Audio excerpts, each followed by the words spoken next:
ये कहानी उत्तर प्रदेश के तराई इलाके के गांव जरी की है। जरी के जंगलों के पास ये जगह ठंडी सड़क के नाम से फेमस है। कहते हैं कि कई वर्षों पहले यहाँ एक चुड़ैल रहती थी। दुनिया से बेखबर सबसे दूर इस चुड़ैल के बारे में कोई कुछ नहीं जानता था। कहते हैं कि कई दशक पहले इस चुड़ैल ने कुछ मुसाफिरों को एक झोपड़ी में जिंदा जला दिया था। मरने वालों में एक 6 साल का बच्चा भी था। गुस्से में आकर गाँव वाले उस चुड़ैल को बिना विधिवत के दंड दे दिया और उसे मार डाला। ऐसा माना जाता है कि उस चुड़ैल की आत्मा आज भी वहीं भटकती है। इस बात को गलत साबित करने और गांव वालों का वहम दूर करने के इरादे से एक आदमी अपनी बेटी के साथ उस जंगल में आता है, लेकिन अगले ही दिन गांव वाले को उस आदमी और बच्ची की लाश उस जंगल में मिलती है। इस वजह से गांव वाले के मन में उस जगह के प्रति बहुत ज्यादा डर बैठ गया। इस घटना के कारण कोई भी गांव वाला भूले भटके भी ठंडी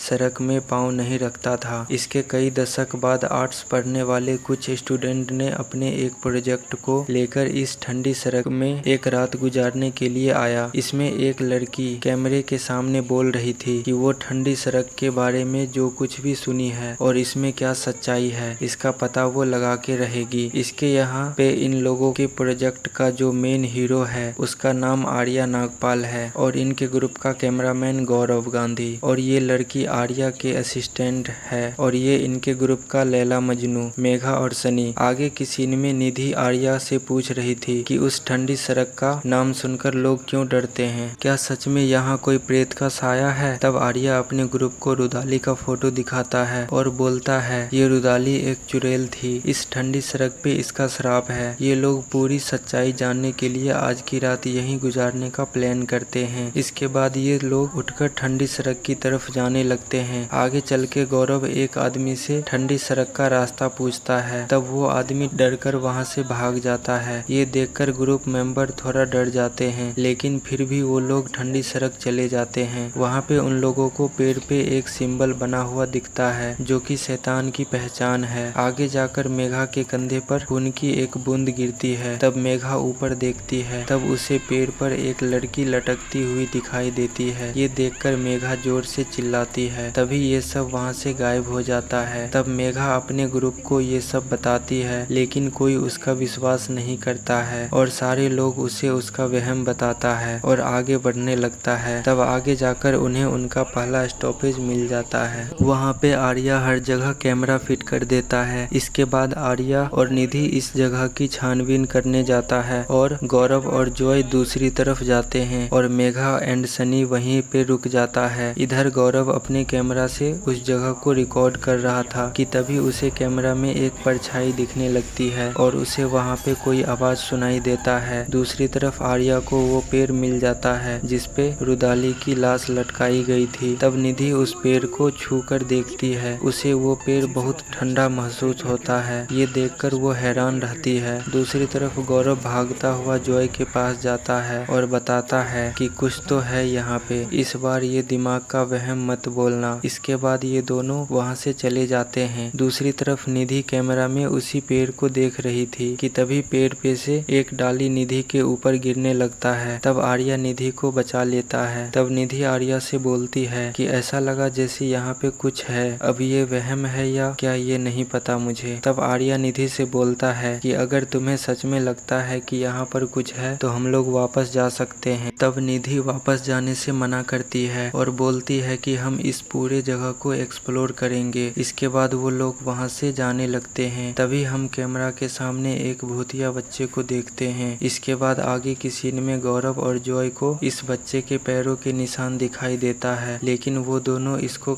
इग्नोर करके आगे बढ़ जाते हैं। तभी वो बच्चा अचानक से जॉय के कैमरा के सामने आ जाता है और जॉय डर जाती है। फिर बाद में वो इसे अपना वहम समझ लेती है। दूसरी तरफ हम आर्या और निधि को देखते हैं जो चलते चलते एक झोपड़ी के घर तक पहुंच जाते हैं। वो दोनों उस घर के अंदर चले जाते हैं। इन दोनों को अंदर जाते हुए वो बच्चा भी देख रहा था। घर के अंदर इन दोनों को पंचभुज का चिन्ह दिखाई देता है जो शैतान को जिंदा करने के लिए बनाया जाता है। ये सब एक्सप्लोर करते करते वहाँ पे रात हो जाती है। रात के समय जंगल में सबको अजीब सी आवाजें भी सुनाई दे रही थी। ऐसा लग रहा था जैसे कोई जोर जोर से चीख रहा हो। इन सब के बाद हमें आगे का सीन दिखाते हैं। यहाँ पे पूरा ग्रुप बैठकर आपस में बातें कर रहे थे। तभी सनी वहाँ से गायब हो जाता है और थोड़ी देर बाद चिल्लाते हुए जमीन पर गिरता है। तब सब लोग उसके पास जाते हैं और देखते हैं कि उसके सिर पे किसी ने लकड़ी से वार किया है। वहाँ पे सारे लोग परेशान हो जाते हैं। तभी सनी हंसते हुए उठता है। दरअसल वो सबके साथ मजाक किया था। सनी के इस बिहेवियर की वजह से मेघा उससे नाराज हो जाती है। तब सनी मेघा से माफी मांगता है, लेकिन मेघा माफ नहीं करती है। तब सनी वहाँ से जाने लगता है। तब मेघा भी उसके पीछे जाती है। तभी सनी पे कोई अटैक करता है और उसे घसीटते हुए वहाँ से ले जाता है। उसका चीख पूरे ग्रुप को सुनाई देता है। तब सारे लोग उसे ढूंढने लगते हैं। थोड़ी देर बाद मेघा पे अटैक होता है और वो पेड़ पे उल्टा लटक जाती है। वहाँ पे सबको लगता है कि सनी दोबारा से मजाक कर रहा है, इसलिए सारे लोग वहीं पे उसका वेट करने लगता है। थोड़ी देर बाद दोबारा से सनी के चीखने की आवाज आती है। तब दोबारा से सारे लोग उसे ढूंढने लगते हैं। वहाँ आर्या जाके कैमरा चेक करता है। तब उसमें सनी बोल रहा था कि भाग जाओ वरना सब मारे जाओगे। दूसरी तरफ जॉय को वही बच्चा दिखाई देता है। उसे लगता है कि सनी वहाँ पर है, इसलिए वो उसके पास जाती है। तभी जॉय पे अटैक होता है। थोड़ी देर में आर्या, निधि और गौरव वहाँ पर पहुँच जाते हैं और उसे बचा लेते हैं। इसके बाद हम उस बच्चे को देखते हैं जो कि शांति से बैठा हुआ था। थोड़ी देर बाद मेघा पेड़ पे से इन लोगों के सामने गिरती है। वहाँ पे लगातार बहुत तेज किसी के चीखने की आवाज सुनाई दे रही थी, इसलिए वो चारों वहाँ से भागने लगते हैं। तभी जॉय रास्ते में गिर जाती है और वो तीनों भागते हुए वापस वहीं पहुँच जाते हैं जहाँ से वो लोग भागना स्टार्ट किए थे। थोड़ी देर बाद उन्हें पता चलता है कि जॉय तो रास्ते में ही रह गई है। वहाँ पे वो तीनों बहुत ज्यादा डर जाते हैं। वहाँ पे आर्या के मन में लगातार उस बच्चे का ही सीन चल रहा था। तभी वो उस पेड़ के पास जाता है। तभी वो चुड़ैल उसके सामने आकर उसका गला दबाने लगती है। दूसरी तरफ गौरव को वो बच्चा दिखाई देता है। तब वो उसके पीछे जाता है। थोड़ी देर बाद आर्या को होश आ जाता है। तब निधि उसके पास जाती है। तब वो देखती है कि वो चुड़ैल आर्या के ऊपर आ गई है। वो चुड़ैल बोल रही थी कि सब मारे जाओगे, मैंने पहले ही गांव वालों से कहा था। इसके बाद हमें उस घटने का सीन दिखाने लगते हैं जिस समय रुदाली जिंदा थी। उसमें कुछ लोग पंचभुज को बनाकर शैतान को बुलाने की कोशिश कर रहा था। उनके साथ वो बच्चा भी था। रुदाली उन सबको ऐसा करने से मना कर रही थी, लेकिन कोई उसकी बात नहीं सुनता है और उसे मारकर वहाँ से भगा देता है। तब मजबूरी में रुदाली उस घर में आग लगा देती है ताकि वो लोग शैतान को नहीं बुला सके। दरअसल वो बच्चा ही शैतान था। ये बात रुदाली पूरे गांव वाले को बताती है, लेकिन कोई उसकी बात पे यकीन नहीं करता है और रुदाली को जान से मार देता है और उसे पेड़ पे लटका देता है। वो चुड़ैल निधि से बोलती है कि मैंने आज भी तुम लोगों को बताने की कोशिश की, लेकिन तुम लोग नहीं समझे। अब शैतान को रोकने के लिए पंचभुज को नष्ट करना होगा। इतना कहकर रुदाली उस घर में आ जाती है और उस शैतान से लड़ने लगती है और गौरव से बोलती है कि यहाँ से भाग जाओ, ये बच्चा नहीं शैतान है। बाहर निधि घर को जलाने के लिए पेट्रोल और माचिस लेकर आती है और वो उस घर में आग लगा देती है। अंदर रुदाली उस पंचभुज को अपने पैरों से मारकर तोड़ देती है, जिससे वो शैतान मरने लगता है। तब रुदाली आर्या के शरीर को छोड़ देती है। तब आर्या भी घर से बाहर निकल जाता है और अंदर वो शैतान जल के भस्म हो जाता है, जिस वजह से आर्या, निधि और गौरव की जान बच जाती है और ये एपिसोड यहीं पे खत्म हो जाता है। ये एपिसोड कैसा लगा दोस्तों, ये हमें कमेंट में जरूर बताएं और हमारे इस वीडियो को एक लाइक कर दें और आगे का एपिसोड देखने के लिए हमारे इस चैनल को सब्सक्राइब कर लीजिए। मिलते हैं अगले वीडियो में। Thanks for watching.